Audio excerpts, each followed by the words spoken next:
Thank you, Dave and Bennett. I know you guys kind of spearheaded this whole event tonight, so if we could give them a round of applause, I think they deserve it here. And then everybody back in the kitchen putting it together. Thanks a lot. I see Don and Molly back there. There you are. Nice work. No, it's been a great spring here. Since I got the endorsement this spring, we've been doing a lot of activity, just getting ready for the campaign season.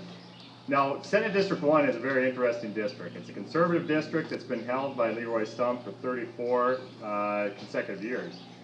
So we have a really good opportunity to turn this district red. And now this year, Senate District 1 is #1 on the Senate's list of districts that will be able to turn. So we've been working hard to fulfill that potential, getting ready for parades, doing the website, just really preparing for the upcoming year. We've got a lot of things going on in Minnesota. Everybody knows a little bit. You'll squeal up there. Oh, it squeals. Sorry, I'm a squealer. There's a lot of things going on in Minnesota that need attention right now. Deb has all the facts, so I feel like I can't speak in front of her, but all right, thank you. In that case, whatever I say is right. Deb has to just confirm it all.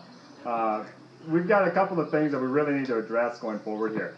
We've got the MNsure program that's been just a debacle for our state, for our kids, for our future. It's sucking up a lot of money that doesn't need to be done right now. The other thing that we really need to work on is figuring out a way to get rid of this whole light rail issue that's been putting the kibosh on things like the bonding bill and the tax bill that were a bipartisan bill. Should have gone through.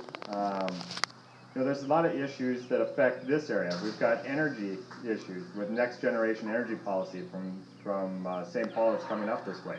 So that could possibly raise our electrical rates 35 to 45% in the next decade. If you think about the seniors that are living on a fixed income trying to pay that much more to heat their house, we're really going to have some problems. So we really got to focus on this district. We got to turn this district. And one of the things, like Dave was saying, that we need to do is we need to raise some funds. DFL is very good at raising money.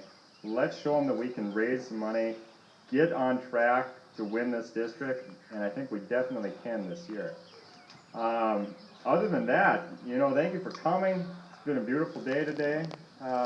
If you have any questions, I'd love to try to answer them. So anybody have any concerns about the election, what's going on in St. Paul? Except for you, Deb. You can't ask me. All right. Well, thank you very much. I appreciate it. Thank you, guys. Thank you, Mark. Deb Keel, House District. What's our next candidate speaker? 1B, yeah. Thank you. Well, good evening, I guess it is. Boy, it can squeal, huh? Stay away from me. Lon would say I could go without the mic. I won't yell that loud. Oh, maybe not. I know he's giving me that shrugged look. Thanks a lot for everybody putting this on. It was really appreciated. The wonderful evening. I don't know who ordered the weather, but good job on that. And just the time taken, and thanks a lot for coming. I really appreciate the time. I'll say this on the top because I'm thinking about it. But Dave and Mark both pointed out that fundraising is so very important to the upcoming campaign. And I don't know if Mark did. I thought everybody said it. I have envelopes too. The one thing I would encourage you to do, if you would like, is not only your donation, but if you talk to somebody, I certainly will give you some envelopes you can take home with you. And if you talk to somebody else that says, yeah, I like what Deb Keel is doing, maybe you'd like to donate to here's an envelope, you can just send it in yourself. And that works really well. And remember, whether it's $5 or $100, it is all very, very important. I know I have a widow that always sends me $5 every once in a while, and she does not, I hope she knows, I try to express it, but how important that is and how I appreciate the time and the $5 that she can give, because that's hard for her. But campaigns are that. They're very costly, and in order to get the word out, it's important. And it's not only important on the onset when we're trying to buy signs and those types of things, but also important at the end of the election or close to the end of the election when somebody says, oh, well, I want to tell you about Deb Keel and shade it like a lie. And so then I have to hurry up and buy a radio ad, or a lit has to go out to say, wait a minute, here's the facts. So those are things that we have to plan on. But more importantly, I just spent the last 2 years working in the House as in the leadership, and feel like we did some really great things. Most of what you hear about is the fact that we didn't pass a tax bill and we didn't pass a bonding bill. But in fact, we did a lot of things that were important. There was a really outcry in the nursing homes where they were having trouble funding and paying for employees. We changed the rate on that. If you're a private payer, though, that when you change the Medicare rate, you also change the private pay rate to increase it. But in Minnesota, our employees were being paid $11, $12 maybe an hour if they were lucky. Most of the time it was closer to 10. North Dakota was paying their staff at least $13 an hour. I understand it's gone up to $15 an hour now. So the competition is really difficult, not to mention the fact that in this area, a lot of our nursing home staff was saying, you know what, I can get benefits and better wages, so I'm going to XYZ company. A lot of times you hear about DigiKey, but they weren't the only ones. And so we had nurses, we actually had registered nurses saying, this just works better for my family. So we needed to do some increases to make sure that we could take care of our seniors in the nursing home. And that is something that we changed, the Medicare rate. I heard someone ask about Social Security. Minnesota is one of the few states that taxes Social Security. And the hope was to take some of the surplus and be able to help relieve that. Unfortunately, the economy is not doing the greatest. It's not as stable as we'd like it to be. So the projections said that we probably couldn't, when we give tax breaks, it actually costs us, because we have to figure that money isn't coming in anymore. And so we wanted to do some meaningful tax breaks, and so we did do that for veterans benefits. That was in the supplemental. Actually, the bigger part of the veterans benefits were in the supplemental tax bill, which the governor did sign. There is some veterans benefits that were in the tax bill, and unfortunately he didn't sign that. And of course his big thing is that we needed to change, and it was important to change, but the word "and" was in language, and it needed to be "or" instead. And so we had told him, Governor, call us back, we'll change it right now, we'll agree to that. There was something else that he wanted in the tax bill, and we said, yes, that would be fine, we'll pass it. However, he chose not to pass it, or it's called pocket veto, he just let it die. I learned a big lesson myself as a Republican. The next time, hopefully, if I'm back and we are in charge of the House, I'm going to encourage my leadership to always make sure that those bills are passed well ahead of time. If they had been on the governor's desk just a week earlier, he would have had to have dealt with it in 3 days. We'd have still been there, and we could have overridden that veto, because the tax bill was passed in both the House and the Senate. Now there are 201 members between the House and the Senate. Only 22 members voted no on the tax bill. So we're not even talking a partisan vote here. This is extremely bipartisan. And that is true of the bonding bill also. Bonding bill was passed in the House by 91 votes. That never happens. We need 81 to pass the bonding bill. That's always what happens. The bonding bill was an extremely, what the leadership had done was decided to work on infrastructure. There was $5 billion of requests to the bonding committee, the capital investment committee, and we funded, our first proposal was only $600 million, only. You're all thinking, I wouldn't mind $600 million. And then the governor's proposal was, I think, 1.8. And so, back and forth, we worked it out so that it was around 900 million. It's a little over 900 million, but all of that was infrastructure. There's not a lot of new things. There was a lot of road construction repair, and I believe there was a little over 700 between the cash and the bonding portion to be able to fix roads and bridges in Minnesota. 700 million would take us a few years to spend, but in the world of getting permits and all of those things that needed to happen, it would have taken some time to get roads ready to do that. So it would have given them a way of projecting what roads needed to be repaired. And there's some serious problems in some road structures in Minnesota that we do need to take care of. But there were other things that we, just to take care of government-owned buildings, and that's really basically what was in the bonding bill. I'm not hopeful that we're going to get it worked out, and I don't know how you guys feel about it, but the message I get from quite a few people is if the governor keeps trying to change it and increase it considerably, just let it go. Just don't do anything. Don't spend the money, don't be out. And the other thing that I should share with you is when we do a bonding bill, when we get over $1 billion in bonding money, it starts to really cost us as Minnesotans because we fund those things, and right now at I believe about $1 billion, it's about $700 million in the general fund that we have to spend to service bonding. So while we need to take care of what we own, we have to be careful how we do that, and I think we all do that in our own budgets. We all make sure that we do the things that are priority. We don't put a new roof on when it's only 5 years old. We figure out what needs to be fixed first, and certainly that's what has to happen. There are some other things that we did that were really good things that happened. Education, there was funding. We tried to balance more of the funding. The metropolitan area sees closer to $14,000 per student. We see in rural Minnesota about $8,000-9,000 per student. Our children aren't any different.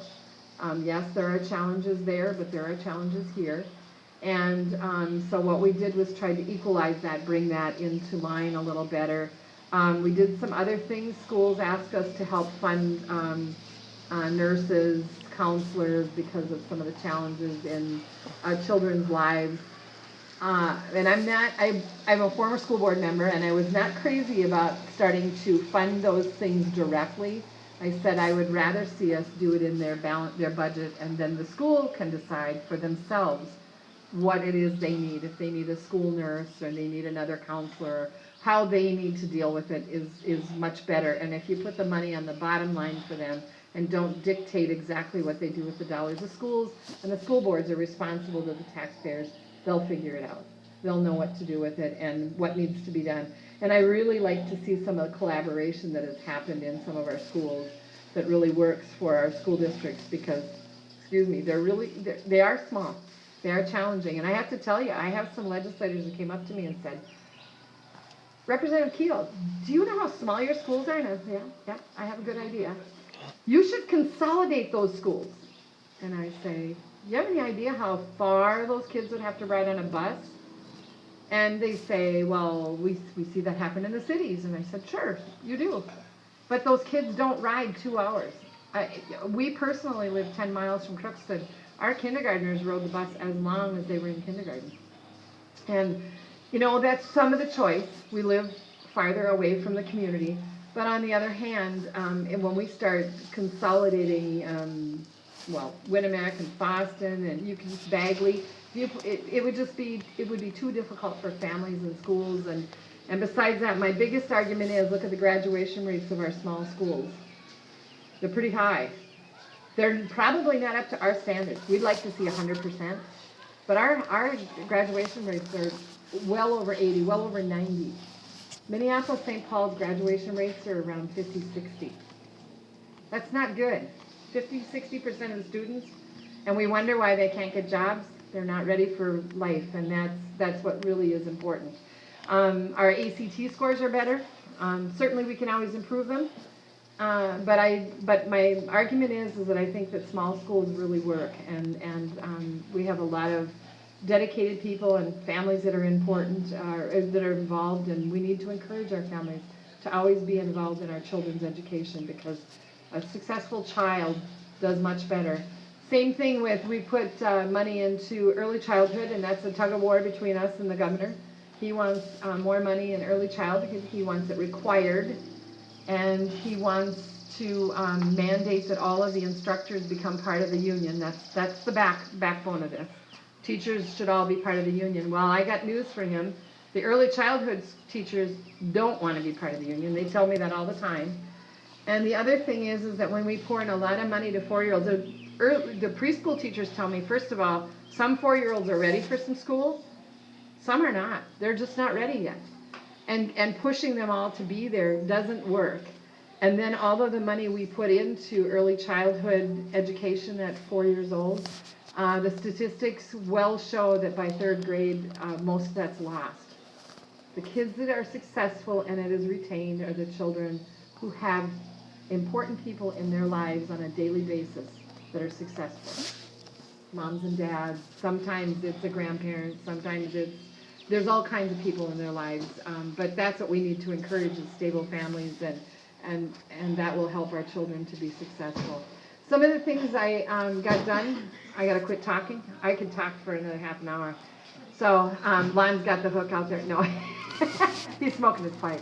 He's like, you're talking about me again.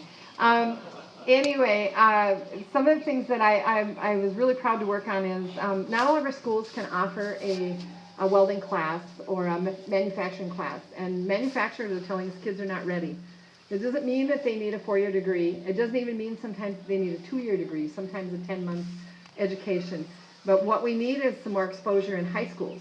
So instead of our schools advancing more welding classes in each individual school, what we came up with is a regional, we have these cooperatives that consolidate a lot of schools. I think it's called the Pine to Prairie, I never get this straight, but it is all the northwest corner of Minnesota. What we funded for $900,000 is 8 trailers that the schools will have. 4 will be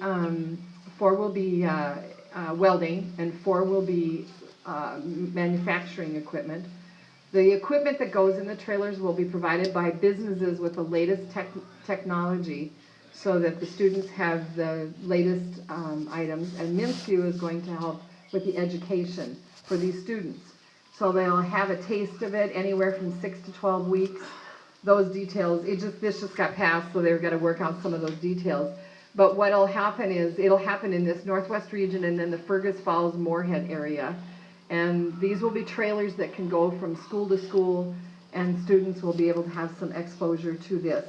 The businesses are telling us, if you get some exposure to this and the kids are interested, students are interested in manufacturing, we can educate them and put them right to work. I was down at Federal Ammunition, where they make ammunition. Actually, I sit on Mining and Recreation, and we saw them making bullets. It was quite interesting. I had no idea what went into making a bullet.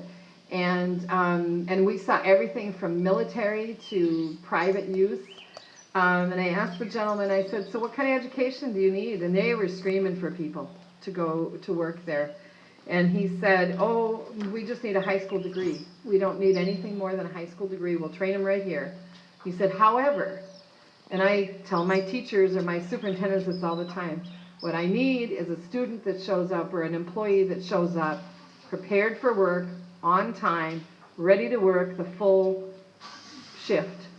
And we can educate them easily. And so then out of curiosity, I said, now this is close to the cities.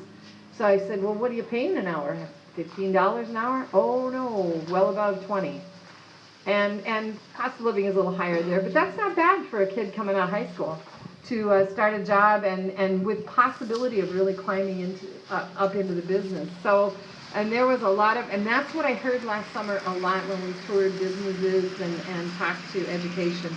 It was really what they said was students need to be prepared. So we need to encourage our schools too.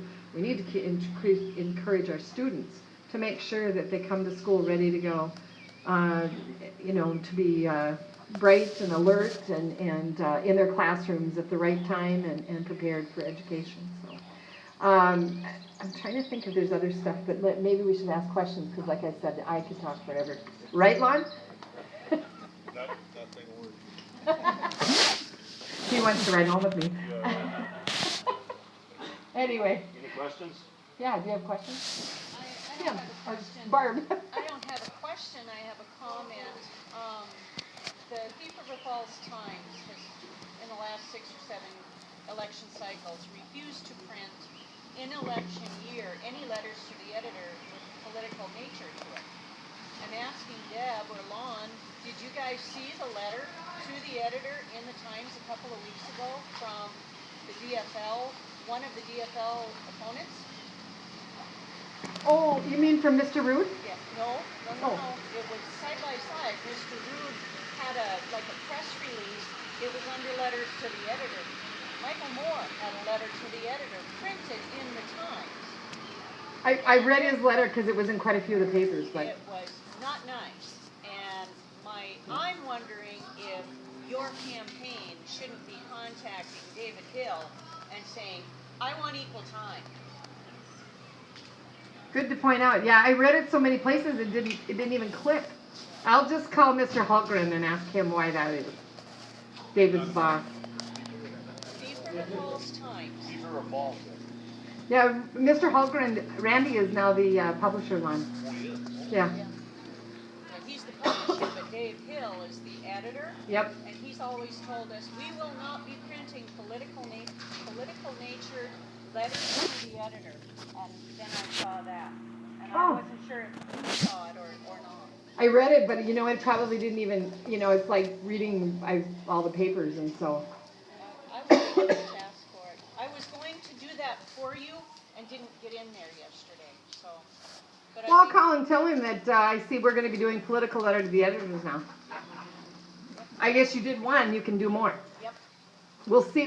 They're not as required to do equal time. So, I didn't know that. Radio is. Know that either. Yes. I have a question. I agree with your take on not consolidating anymore on the schools. What I'm wondering, and I don't know the answer to this question, is there an opportunity to consolidate districts where you would keep the same number of schools, but instead of having 3 in this district and 4 in that district with their expensive superintendents and all the administration and all that, combine the districts but keep the same number of schools? That becomes more of a area issue, public. Not a state level?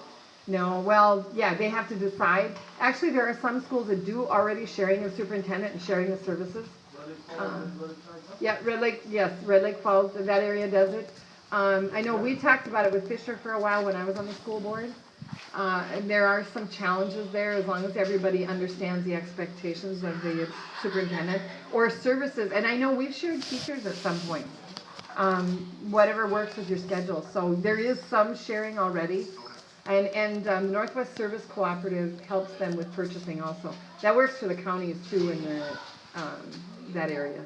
So.